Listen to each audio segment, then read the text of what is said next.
Bonjour à tous, aujourd'hui je vais tenter de répondre à Chantal qui m'a posé une question. En tout cas, elle voulait que éventuellement je fasse une vidéo pour y voir plus clair entre l'hypersensibilité, l'acuité, la conscience aiguë de la vie et des relations en général et la clairvoyance. Donc Chantal, cette vidéo t'est dédiée. Alors bien sûr que j'espère que vous allez en profiter et j'espère que je vais arriver à relever un petit peu ce défi. Je vais plutôt vous parler de ma conception des choses. Là, ça n'a rien à voir avec des choses que j'aurais pu soit apprendre, soit vraiment développer. Là, on est plus sur un terrain quelque part d'interprétation personnelle. Moi, c'est un petit peu comme ça que je vois les choses. Mais voilà, je pense que là, c'est une vidéo un petit peu à la cool, on va dire, que je vais faire, et donc pas de prise de tête. Et voilà, le but, c'est pas de faire un travail sur soi, juste éventuellement de partager des points de vue. Alors pour moi, déjà, la notion d'hypersensibilité correspond vraiment à un niveau de conscience. C'est-à-dire que souvent les personnes hypersensibles sont quelque part plus à même d'être capables d'entendre leur intériorité. C'est un peu comme si je sais pas comment, la membrane, on pourrait dire ça comme ça, entre la conscience et l'inconscience était plus poreuse. Donc souvent ce sont des personnes qui vont être plus facilement à l'écoute de leur désordre intérieur et puis aussi de leurs belles choses finalement quand elles sont heureuses, etc. Vous voyez, quelque part la membrane qui permet de capter toutes ces informations est plus poreuse et donc finalement voilà, il y a vraiment cette capacité à ressentir déjà beaucoup plus de choses. Mais ça correspond pour moi vraiment aussi à un niveau de conscience, c'est-à-dire, je dis pas qu'il est supérieur. Je dis pas qu'il est plus qualitatif quelque part, parce que ce serait peut-être aussi un petit peu le piège quand on entend un niveau de conscience supérieur. Il est juste supérieur au niveau des valeurs, peut-être au niveau de la morale. Et je pense que du coup, le chemin de vie des personnes hypersensibles est un petit peu l'opposé des personnes qui le sont moins. C'est-à-dire que les personnes qui sont très sensibles doivent apprendre à s'ancrer dans leur estime, dans une forme d'amour-propre, en peut-être revoyant un petit peu leur notion de quelque part je vais y arriver, de perfectionnisme, d'idéal, etc. Vous voyez, pour accepter aussi une condition humaine avec peut-être un peu plus de noirceur, etc. Pour s'ancrer davantage, pour pouvoir passer à l'action, pour pouvoir entreprendre, pour pouvoir fonctionner dans ce monde qui nous entoure, où il n'y a pas que toujours des belles choses. Il faut aussi parfois savoir se défendre. Donc je pense notamment aux hypersensibles, altruistes, qui pensent vraiment aux autres, qu'ils ne veulent pas blesser, etc. À un moment donné, il faut prendre conscience pour ces personnes-là que ne pas blesser autrui, finalement, c'est pas possible finalement. Et puis je crois que dans l'idée, de toute façon, on peut pas réellement blesser autrui. C'est autrui qui va se blesser avec ce qu'on lui propose. Mais voilà, bon bref, on va pas rentrer dans des trucs trop compliqués. Mais ouais, voilà, pour moi, c'est vraiment un niveau de conscience particulier.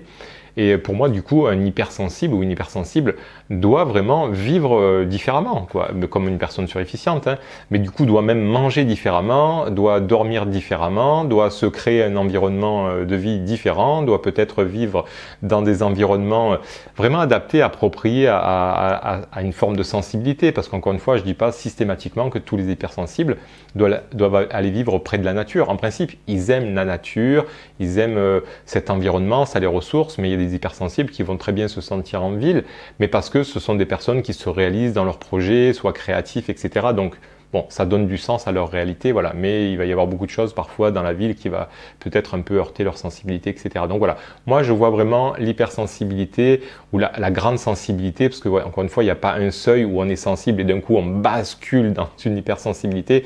On dit hypersensible pour les gens qui sont très très sensibles, mais voilà, il n'y a pas de seuil. Et au plus on est sensible, hypersensible, plus on va avoir cette conscience particulière de capter des choses en soi.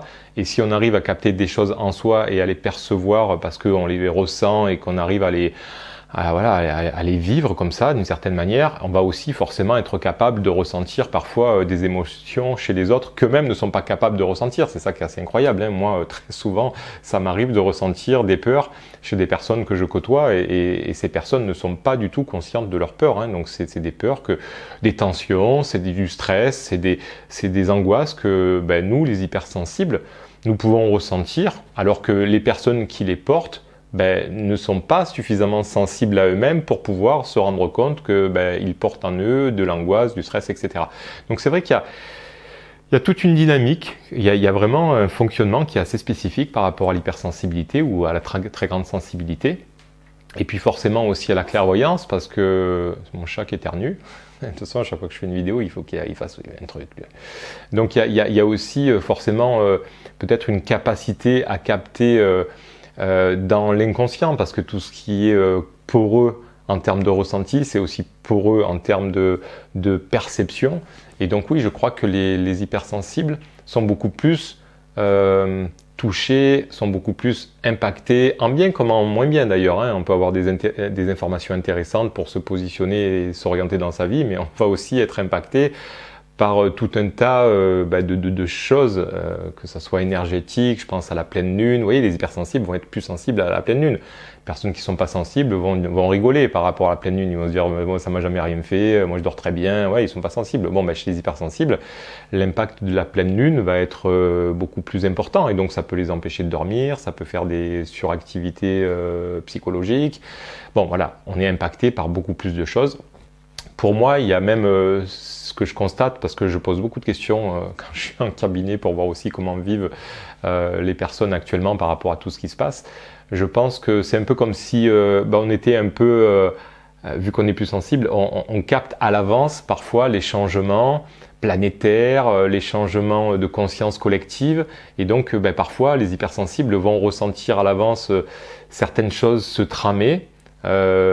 Voilà, même si on est dans un pays, à l'autre bout du pays, comme parfois le font les animaux. On le sait, les animaux, lors d'un tsunami, ils ont capté ça, ils sont encore connectés quelque part à leur instinct. Et pour moi, c'est la même chose chez les hypersensibles. On a quelque part des choses qui sont un peu de cet ordre-là. Et donc, parfois, on peut ressentir des angoisses, alors que dans notre vie, il ne se passe absolument rien de particulier. Et on est juste en train de capter des choses qui se passent peut-être à l'autre bout du monde, dans des changements énergétiques, dans des angoisses collectives que traversent certains pays. Donc oui, je pense clairement que les hypersensibles ont toutes ces connexions, cette porosité avec l'extérieur. Donc forcément, c'est important de savoir bien s'ancrer, vraiment bien s'ancrer, bien se connaître, travailler aussi forcément beaucoup plus sur ces parts d'ombre, parce que vu qu'on les a comme les autres, mais nous les ressentons davantage, donc il vaut mieux les travailler, parce que sinon c'est l'enfer toute la vie, quoi. Et donc voilà, je pense qu'effectivement, un niveau de conscience différent, et donc nous devons, un peu comme une personne va conduire un cabriolet, anticiper certains déplacements, éviter parfois d'autres déplacements, parce que quand il fait moins 15 ou qu'il va grêler, il vaut mieux rester chez soi dans un garage et puis pas sortir ce jour-là, vous voyez. Donc forcément, voilà, ça amène un petit peu ça. Et ouais, clairement, les hypersensibles ont souvent, c'est comme s'ils étaient câblés sur des valeurs plus hautes finalement, de morale, et donc voilà, souvent des belles valeurs, qui sont des valeurs de partage, qui sont des valeurs de justice, qui sont des valeurs d'altruisme, de compassion, de bienveillance, vous voyez, toutes ces choses-là, quoi. Alors, le truc, c'est qu'ils peuvent vraiment en bénéficier et en faire bénéficier les autres quand eux-mêmes ont appris à être plus doux avec eux-mêmes, ont appris à, quelque part, accepter leur part d'ombre, à peut-être penser certaines de leurs blessures, parce que sinon, ils vont être complètement emboucanés par toute cette charge émotionnelle, parce que ils la ressentent davantage, et donc ça va complètement anéantir, entre guillemets, tout le potentiel qui pourrait être utilisé de manière positive. Vous voyez, donc une personne qui pourrait être plus intuitive va être aussi plus à même de ressentir des troubles d'énergie, entre guillemets négatives. J'aime pas trop ce terme parce que les énergies, elles sont ce qu'elles sont. Mais vous voyez, donc autant ça peut être intéressant, mais comme un couteau, c'est-à-dire que on l'utilise bien, c'est nickel, on fait de belles découpes, on force moins. On l'utilise mal, on a tendance à se couper, à se blesser beaucoup plus qu'avec un couteau qui coupe pas, quoi. Bon. Donc voilà, j'espère que j'ai répondu à la question. J'espère que ça vous permettra d'avoir une idée peut-être sur ce qui peut être l'hypersensibilité, les liens, et forcément dans les rapports relationnels aussi. Il va y avoir aussi souvent un besoin relationnel avec une forme de besoin, de valeur, de respect, de bienveillance et tout ça. Mais encore une fois, toutes les personnes hypersensibles ne sont pas forcément capables, même si c'est ce à quoi ils aspirent psychologiquement, mais vu qu'ils n'ont pas encore fait le chemin pour s'accepter dans leur travers, etc., ben souvent en fait la non-acceptation de ce qu'ils sont par rapport à des idéaux plus élevés peuvent les amener à être parfois même violents, agressifs. Hein. Voilà, je suis pas en train de dire que tous les hypersensibles du coup mènent la vie douce à leur entourage. Hein. Je suis pas du tout en train de dire ça et parfois c'est même une catastrophe. Il y a des hypersensibles, des suréfficients qui sont carrément tyranniques avec leur entourage, mais parce que la patate chaude chez eux est à 150 degrés et que c'est insupportable. Et tant que on n'a pas trouvé des solutions et des moyens pour mieux accueillir tout ça et qu'on adopte des fois des stratégies complètement opposées à ce qu'il faudrait faire, c'est tellement insupportable que les gens ils deviennent fous. Ils ne deviennent pas fous, mais bon, tyrannique, ça peut arriver. Franchement, ça peut arriver. Donc voilà. En tout cas, j'espère que ça sera Chantal. J'espère que cette vidéo t'a plu. Et puis pour les autres, voilà, j'espère aussi. N'hésitez pas à partager, à laisser vos commentaires, éventuellement à me laisser des propositions pour que j'aborde certains sujets. En attendant, je vous souhaite une bonne réflexion. Et puis moi, je vous dis à très bientôt pour de nouvelles vidéos. Bye bye, salut.